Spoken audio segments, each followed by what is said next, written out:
देवी बर्तमान आम मानकर उत्कल बाप्टिस्ट मंडल परिसर मध्य विभिन्न सम्मेलन द्वारा समस्त कार्य होता सम्मेलन अच्छा कौन आचार आज प्रोग्राम कौन थे कहे समस्त नमस्कार।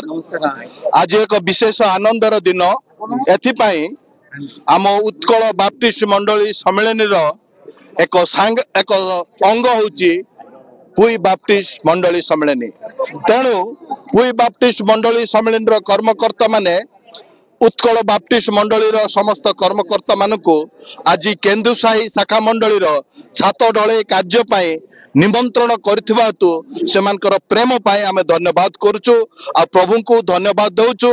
केन्दुसाहीर शाखा मंडली गोटे छोट मंडली हेले मध्य गोटे विराट गिरजागृह निर्माण करी छात पकेबा पाए प्रभु समर्थ देले आ प्रभु अनुग्रह करंतु जे प्रकार यथाशीघ्र एई गिरजागृह संपूर्ण निर्माण एई स्थान रे प्रभुंकर आराधना गौरव उपासना हेबो प्रभु महिमान्वित हेबो से प्रकार प्रत्येक को आशीर्वाद करंतु। आज छात ढलई कार्य आरंभ शेष पर्यंत प्रभु उपस्थित रहंतु पाग को नियंत्रण करंतु काम करथिबा भाई भौणी मान को सुरक्षित करंतु मिस्त्री मान को उत्तम बुद्धि ज्ञान दे आज कार्य को सफल करंतु बोली मु प्रभुंक ठारे प्रार्थना करछि। धन्यवाद प्रभु को नाम धन्य हो। मो विशेष खुशी एवं आनंदित अटे जेहेतु ईश्वर योजना संकल्प अनुसार प्रभु केन्दुसाही मंडली एक नूतन बड़ उपासना गृहर धड़े काम आज करने जाऊँगी। प्रभुंर आशीर्वाद हस्त मुख ये गृह पर रखत आज कार्यर प्रारंभ ठार समाप्ति पर्यंत प्रभुंर उपस्थिति समस्त कार्य पूर्ण करंतु। प्रभु आम समस्त को आशीर्वाद करंतु। धन्यवाद धन्यवाद। कैमरा में आगे आस हाँ ठीक है।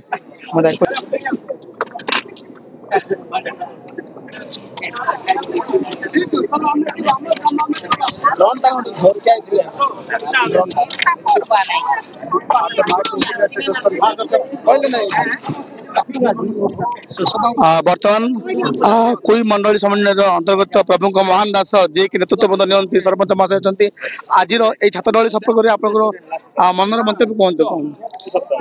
मो ना हूँ प्रेम माझी मो घर सुंदर डांग कोई सम्मेलन आज यही केन्दुसाही शाखा मंडली ठारे उड़िया सम्मेलन सौरा सम्मेलन कुई सम्मेलन एवं विभिन्न मंडली सम्मेलन समस्त पालक माने चालक माने प्रचारक माने विभिन्न प्रभु दास माने एकत्रित होई केन्दुसाही नूतन छात गिरजाघर छात डलय पाए एकत्रित होइथिबारु मु समस्त को धन्यवाद ज्ञापन करे। आज यही केन्दुसाही समस्त जनसाधारण तांकर आशीर्वाद अच्छी तांकर सेवा कार्य पाई मनोवृत्ति अच्छी समस्त उत्साह ए छात उपर आशीर्वाद देछंती। आज भी आमे आशा करूछु अंचलवासी एई केन्दुसाही छात पाई निश्चिंत भाव में प्रभु आशीर्वाद करिवे आमनकर समस्त गहन रे हृदय रे कार्य करूछंती एवं समस्तकर चिंता मनोकामना सफल हबो ए आमनकर विश्वास आशा अछि। एतकी कहि मोर वर्षा धन्यवाद करूछि। धन्यवाद आपन मत पाए। वर्तमान जे कि आम मानकर परिवाहक मंत्री अच्छी आम मानकर परिचय ड्राइवर कौन आज खुशी केते खुशी आपन कहतो।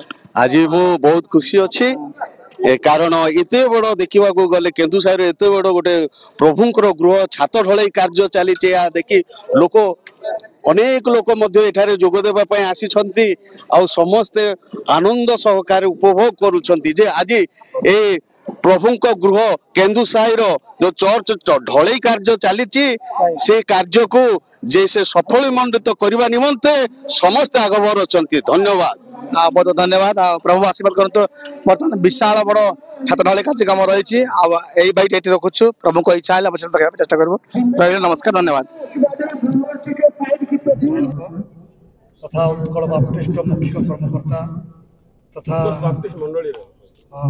बाप्टिस्ट मंडल सम्मेलन मुख्य कर्मकर्ता तथा सौरा सम्मेलन मुख्य कर्मकर्ता तथा आज जो भक्त महाशय परिचय आज्ञा एवं सहधर्मिणी एवं विभिन्न मंडली ग्राम आसिथिबा प्रत्येक मोर बापा माँ पुआ झील भाई भाई मान सर्वप्रथम आंतरिक नमस्कार।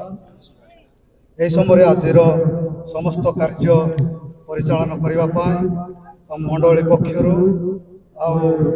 कोई बाप्टिस्ट एसोसिएशन सभापति महाशय को मु हस्तार्पण करुच्ची। प्रोग्राम अनुसार समस्त कार्य सभापति आज्ञा परिचालन करेंगे। धन्यवाद।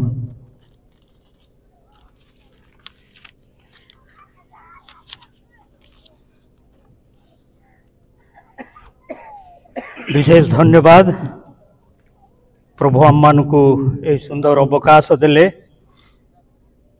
केन्दुसाई शाखा मंडली नूतन गृह छात डोले कम विशेष करी कोई बाप्टिस्ट सम्मेलन समस्त मुख्य कर्मकर्ता एवं उत्कल बाप्टिस्ट मंडली सम्मेलन समस्त कर्मकर्ता पुणी पालक प्रचारक एवं सौरा सम्मेलन समस्त मुख्य कर्मकर्ता पुणी आकपाक मंडली आसीथिबा पालक गण भिन्न भिन्न अनुष्ठान आसीथिबा प्रचारक गण एवं विशेष भाव में आम गहन प्रभु दास परिचय आम समस्त को प्रभु जीशु नाम आंतरिक नमस्कार।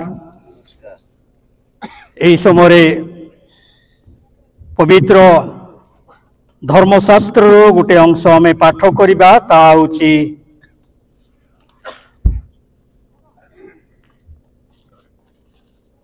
प्रथम वंशावली 28 पर्व 9 रु 10 पद। आउ हे मोहर पुत्र सोलोमन तुम्हें अपना पितार परमेश्वर को ज्ञात हुओ ओ सिद्ध अंतकरण ओ इच्छुक मनरे ताहांकर सेवा कर कारण सदाप्रभु समस्त अंतकरण अनुसंधान करती ओ चिरकाल सकल कल्पना बुझंती जेबे तुम्बे ताहांकर अन्वेषण करिब तेबे तुम्बे ताहांकर उद्देश्य पाइब मात्र जेबे तुम्बे ताहांकु त्याग करिब तेबे से तुमको चिरकाल दूर करिबे। एबे सावधान हुओ कारण पवित्र आवास निमंते गोटे गृह निर्माण करने को सदा प्रभु तुमको मनोनीत करियछंती बलवान हुओ वो ताहा कर।